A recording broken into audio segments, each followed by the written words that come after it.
Nawalan ako ng trabaho kaya naisip ko dito muna ako sa bundok mamalagi. Meron akong lumang kubo dito kaya medyo papagandahin ko muna. Ayos-ayusin ko dahil medyo naluma na at may mga sira-sira na sa bubong tsaka sa mga dingding. At ngayong araw nga ay gagawa muna ako ng tambayan ko dito sa may punong mangga. Kaya inumpisahan ko na siya.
Mag-isa lang ang akong gumawa nito mula sa panguha ng mga materyales tulad ng kahoy, kawayan at kaya napagod na rin.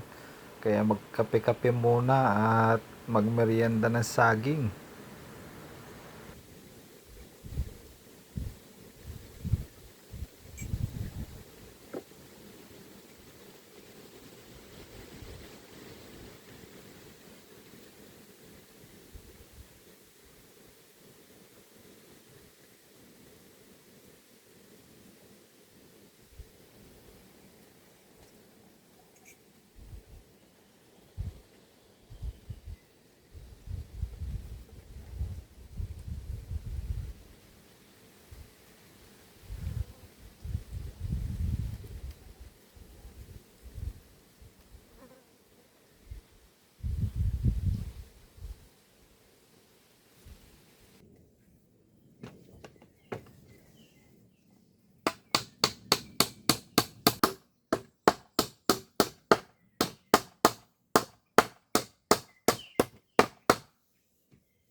Tinikan na kawayan.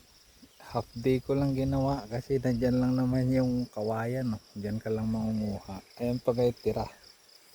Ayan, may isa pa doon.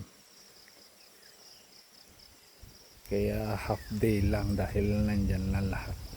Siyempre ang gastos natin dyan, ilang pirasong pako na di 3 saka di 4. Dito ko siya nilagay kasi ay yung view.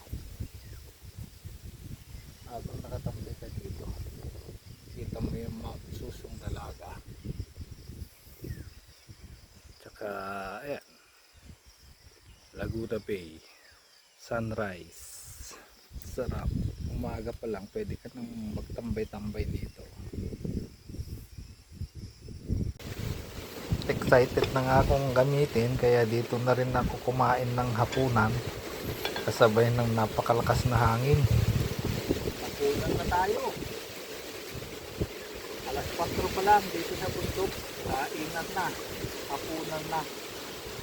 Para mga alas 8 tutulugan na natin.